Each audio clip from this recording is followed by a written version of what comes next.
So yeah, I completely forgot that Tokyo Ghoul is coming back this season. I'm like, it just went over my mind of how busy I have been, and plus the other stuff I've been reviewing. In fact, I was planning to do some other news segments today, but I was putting that on hold. It'll still be up for today, but Tokyo Ghoul, I had to review it and just talk about it because I love the manga, but the anime is a love-hate situation.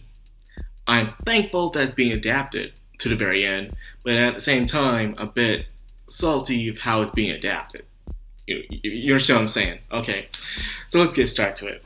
Already, it seems like they skipped some stuff. Things have changed, and they definitely butchered some stuff out about this first episode. Okay, the first episode in Tokyo Ghoul it was not it was It was everything was jam packed. It was more like they rushed it, as in there's a difference between rushing something and butchering it. They completely butchered this one. Tokyo Ghoul Part 1 of it was rushed through, it was scrunched up together, get all these chapters into one episode. This was completely butchered. The scenes were different. However, I still liked it. They're trying to get to the main important stuff of the story so they can get it out better, and that's the point of an adaptation after all. So the information we received in this episode was a lot.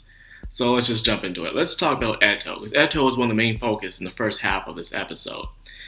She pretty much declared to all of Japan, and probably even the world, that she is a ghoul.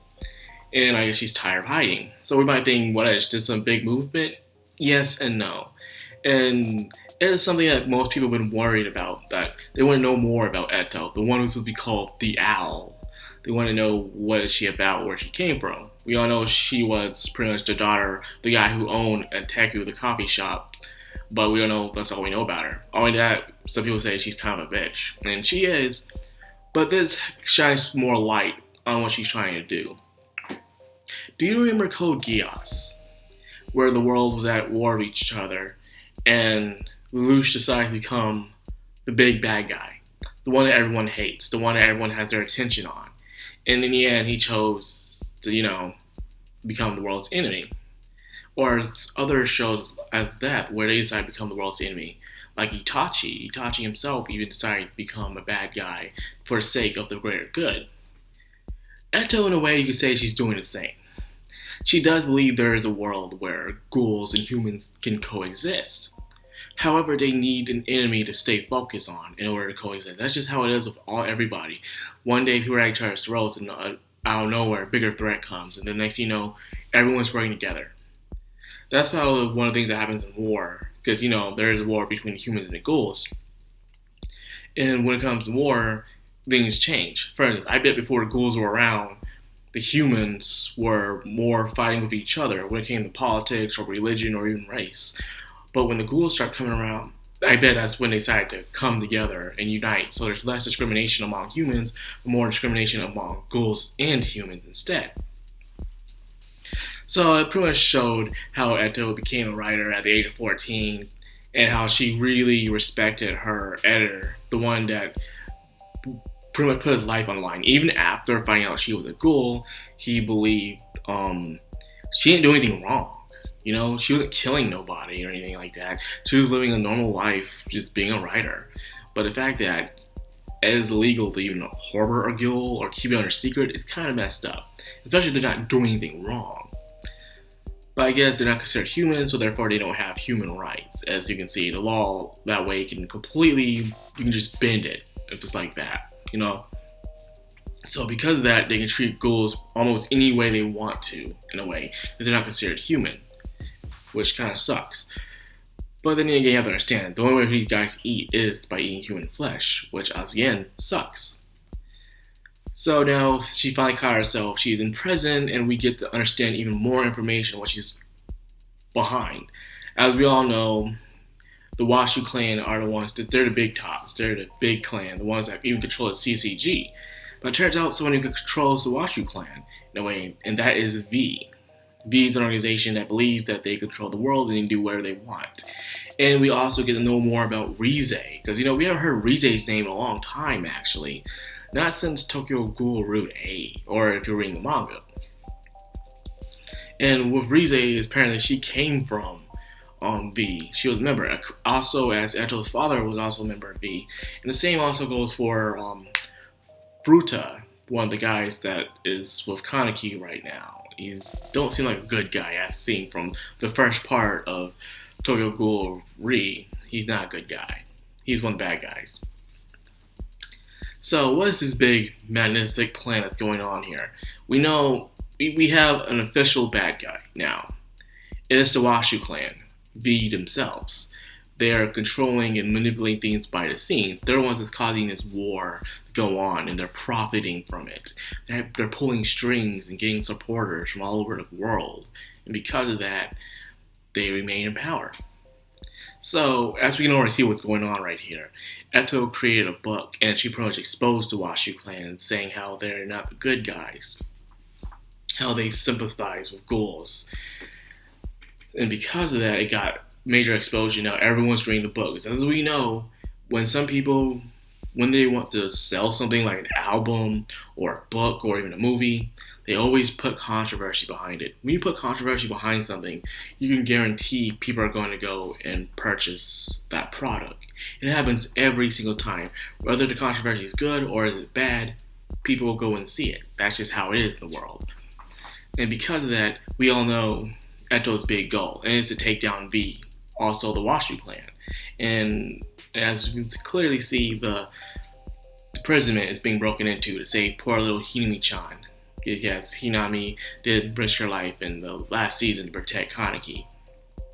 Now, finally, let's talk about Kaneki. Kaneki is a heartless person now. He's completely heartless. Ever since he got the black hair, he's wearing glasses. He doesn't care. And the way I didn't like they didn't do this episode is that they didn't show him his more heartless side. For instance, how originally he didn't go see Hinami.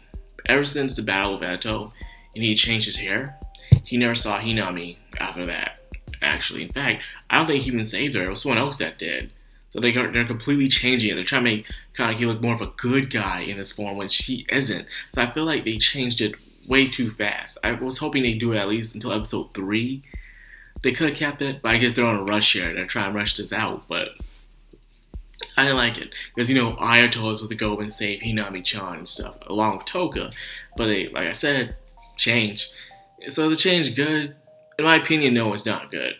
Because we just got to see this black-haired Kaneki. Well, this guy wearing glasses as well. We didn't get a chance to see his personality and how he acts and everything like that. In fact, the time when Eto told the world that she's a ghoul, Kaneki was actually right beside her when she did it. Kaneki was the one that was monitoring her the whole entire time until she was being sent to prison. But they didn't do that. They changed it up.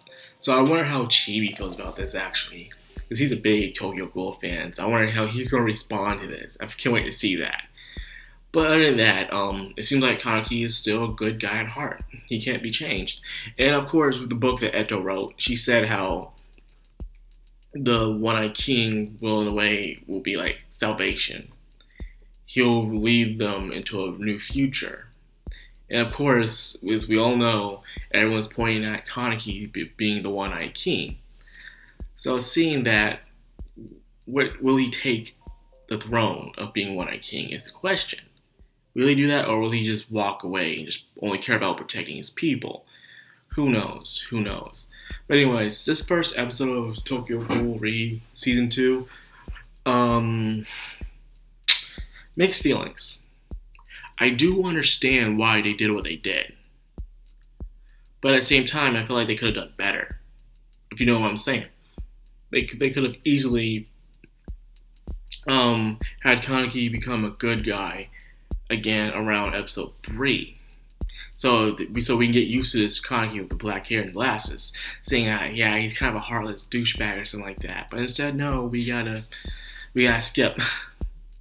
It's to be expected from this series of Tokyo Ghoul, and you don't expect nothing less but this, people. Okay? So it's mixed feelings for this episode. Other than that, it was okay. It was okay. Not great, but it's okay. But at least I got something to review every Tuesday now. So, no complaints there. So I hope you guys enjoyed this video. I hope you guys did enjoy Tokyo Ghoul Season 2. I'm still on the fence about it. It was just the first episode. I gotta give it some time. So anyways, if you like this video, please leave a like, comment, subscribe, and of course, hit the bell icon to get updated every time I upload. I almost said it wrong. Anyways, Madcrownxox, sign out. Have a good one.